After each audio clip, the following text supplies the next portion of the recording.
Welcome to Spring LIB. For this problem, we have been given a sequence who's got a recursive definition as follows. A sub n equals 8 times a sub n minus 1 minus 16 times a sub n minus 2. Okay, remember, recursive definitions always refer back to previous entries. So to find the nth entry, it's 8 times the entry that occurs just prior minus 16 times the entry that happened 2 terms prior. Okay, so for this particular sequence, we've been given 8 potential solution sets. And our job is to see if the solution set really truly is a solution of this sequence or not. So let's start with A.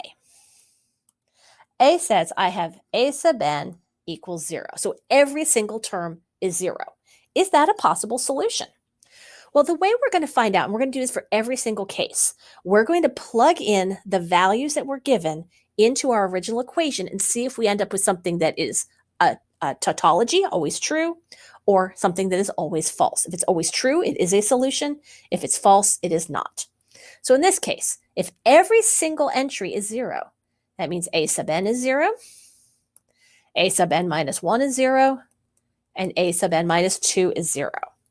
Which gives me 0 equals 0. Yes,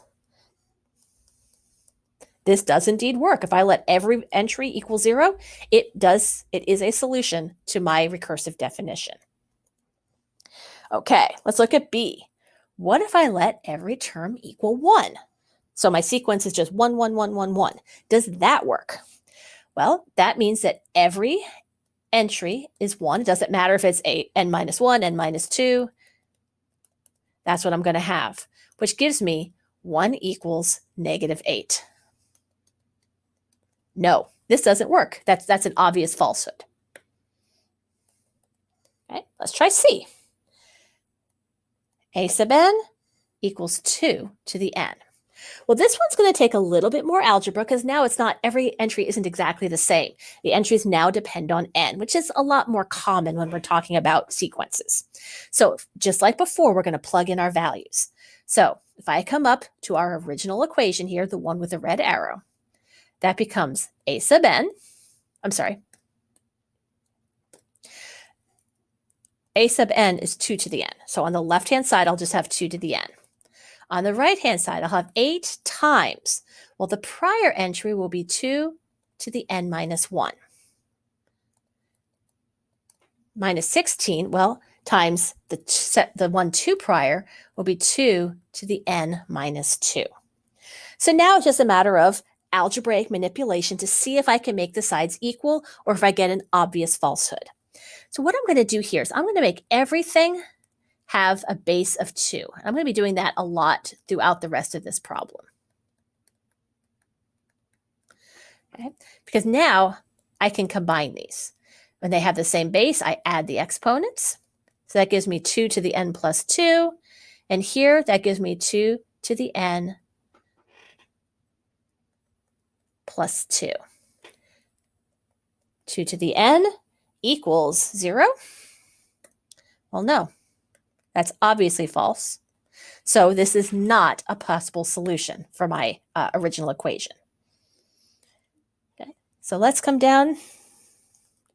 I will be scrolling down more, and I'll probably rewrite this or at least come back up to it so we can see it for each one of these cases. Okay, D. For D, my solution set that I want to check is a sub n equals 4 to the n. Well, let's see if that works. Okay, the left-hand side is just a to the n. So in this case, that'll be 4 to the n. Okay, it's 8 times the prior entry, so that'll be 4 to the n minus 1. And then minus 16 times the entry 2 prior, so that would be times 4 to the n minus 2. Okay, just like before, I'm just going to put everything with a base 2. It just makes things a little bit simpler. 4 is 2 squared, so that would be 2 to the 2n. 8 is 2 to the third. 4 is 2 squared, so that becomes 2n minus 2. Oops, and it's hard to read that. Let me erase that. 2n minus 2. And here I have 2 to the fourth for 16. And again, 4 is 2 squared, so this is 2n minus 4. Okay. Let's combine over here on the right-hand side. Same base, I add the exponents. So this becomes 2 to the n plus 1. And over here, this is 2 to the 2n. I can factor out a 2 to the 2n, and that leaves me with a 2 minus 1, or 2 to the 2n equals 2 to the 2n. Yes, this one does indeed work. Okay, E. In this case, I have a to the n, or sorry, a sub n equals n times 4 to the n. So let's see if this one works. Like before, right-hand side or the left-hand side is just a to the n, so that gets copied. And what I want to know, does that equal 8 times the prior entry? So I have n minus 1 times 4 to the n minus 1 minus 16 n minus 2 times 4 to the n minus 2. Okay. Again, lots of algebra from this point forward. Let's put everything in terms of base 2 again. So this is n times 2 to the 2n, 2 cubed times 2 to the 2n minus 2, 2 to the 4th, 2 to the 2n minus 4. Can't do much with that n minus 1, n minus 2. We're just going to kind of hold on to those for right now. Okay. Left-hand side doesn't really change. Right-hand side, I have n minus 1. And when I combine these, I get 2n plus 1. And over here, I have n minus 2. And putting these together gives me 2 to the n. Now, I can do a little bit of factoring. Out of each of these terms, I can pull a 2 to the n. So what I'm left with, I have a 2 times n minus 1, which I can write as 2n minus 2. And over here, I just have that n minus 2, so I'm subtracting n, and I'm subtracting 2. So I have to distribute that subtraction sign. And so what I have inside these parentheses is just n. These sides are the same.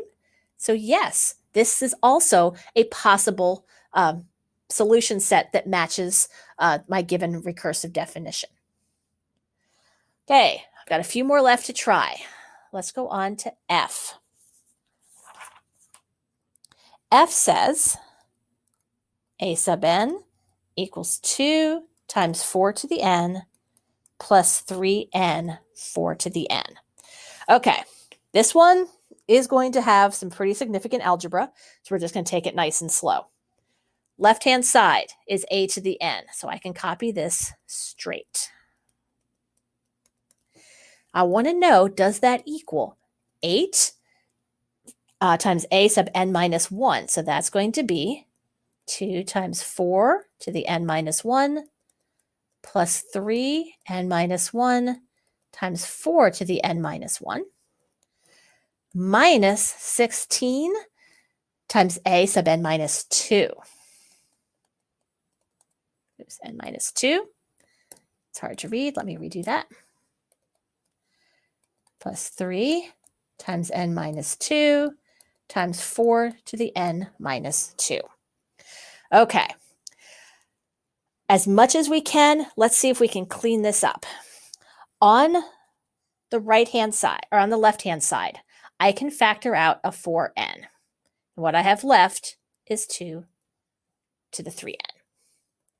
Over here on the right-hand side, just like we've done before, I'm going to be trying to put things in terms of base 2. So 2 cubed, 2 times 2, and 2 squared, so that'll be 2n minus 2 plus 3. And actually, I'm just going to get rid of these parentheses, or I'm going to adjust the parentheses. 3n minus 3. And this will be 2n minus 2. We did not have to multiply by 3 there, but I don't have anything I can really factor out there. So and I know if I want it to match that left-hand side, I've multiplied it out at that point. So I'm just going to start doing that and see what I get. Okay, so that's the first piece. 2 to the fourth, 2 times 2 to the 2n minus 4, plus 3n minus 6 times 2 to the 2n minus 4.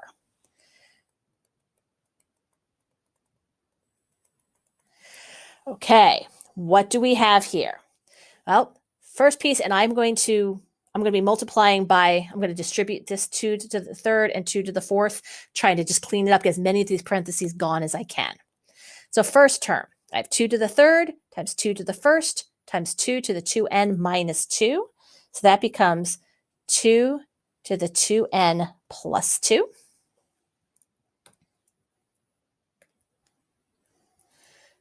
Plus, I have this 3n minus 3 here, times 2 to the 2n plus 1. Minus, okay, when I do this out, that gives me 2 to the 2n plus 1. The 4 and then minus 4 are going to cancel. Plus 3n minus 6. And that's just going to give me 2 to the 2n. Okay. Let me come down a little more room.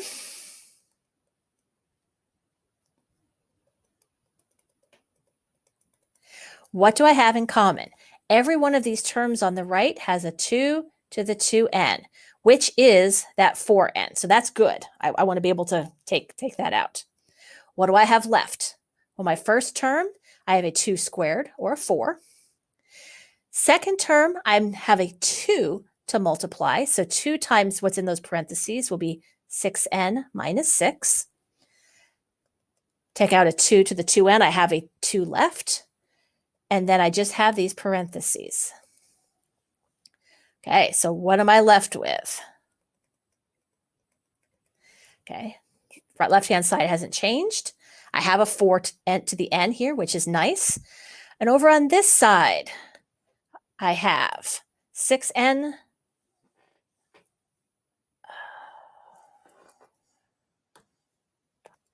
And I just realized I missed a sign. So I'm going to put this in blue so it stands out. I did not change the sign here, and I should have. I'm so sorry. That goes back 2 steps. I need to distribute this negative sign. So that should be a minus, which means these signs are opposite as well. I should have a minus here and a plus here. Again, I do apologize for that. Everything I just changed, I put in blue so you can see it. So what do I have? I have a 6n minus 3n. That's a 3n. I have a plus 6 and a minus 6 to cancel. I have a 4 minus 2, which is 2. And so, with all of that algebra, my left-hand side and my right-hand side do indeed match. So yes, this one works as well. Okay, next to try is G. 2 more. Now let's look at this. A to the n equals negative 4 to the n. Does this work? Well, left-hand side is negative 4 to the n. Does that equal 8 times negative 4 to the n minus 1 minus 16 times negative 4 to the n minus 2? Okay, well, let's see what we have. Left-hand side, negative 4 to the n. Over here, I can actually pull out an 8, and I could pull out a negative 4 to the n minus 2. When I do that, I'm left with a negative 4 from the first term minus 2 from the second term. Okay, so that's going to give me 8 times negative 4 to the n. I'm going to break this up, that n minus 2. Negative 4 to the n on top, negative 4 squared on the bottom, times negative 6. Well, I'm going to get a little bit of cancellation here. 8 times negative 6 over 16. That's going to give me negative 3 times negative 4 to the n. No, this one does not work. They don't match. Okay, last one. H equals a to the n equals n squared times 4 to the n. Let's see if this one works. So the left-hand side will be n squared times 4 to the n. And does that equal the right-hand side, which is 8? Now I want n minus 1 minus 16, and now it's going to be n minus 2. Okay, let's do some algebra, see if we can make this work. I'm going to put everything in terms of the powers of 2. So the right-hand side will be n squared times 2 to the 2n. Here on the right-hand side, I have 2 cubed times 2 to the 2n minus 2, and I have n minus 1 squared. Minus 2 to the 4th times 2 to the 2n minus 4, and I'm left with n minus 2 squared. Okay, so let's combine. I've got a lot of things with the same base. I can add those exponents. So I get 2 to the 2n plus 1. And over here, I get 2 to the n with n minus 2 squared. Oops. Make sure I copy that correctly. Okay, on the right-hand side, I can factor out a 2. Oops, that's to the 2n. I can factor out a 2 to the 2n, which is great. That matches what I have on the left-hand side. What I've got left is a 2 times n minus 1 squared minus n minus 2 squared. So all we need to do is see, is what's in those parentheses equal to n squared? Well, n minus 1, I can FOIL that and expand that out, multiply everything by 2. So that's going to give me 2n squared. It would normally be minus 2n, so it's minus 4n. It would normally be plus 1. It's going to be plus 2, multiplying everything by that 2 there. Okay, n minus 2 squared, that's n squared. Normally be minus 4n, but I'm subtracting it, so it's plus 4n. Plus 4, when I subtract it, becomes minus 4. So some things cancel. I have a plus 4n and a minus 4n, which is nice. I have a 2n squared minus n squared, which is great, but I have a minus 2. So while they are very, very close, this one does not work either. So that is all 8 possibilities. Each one we have gotten a yes or a no for.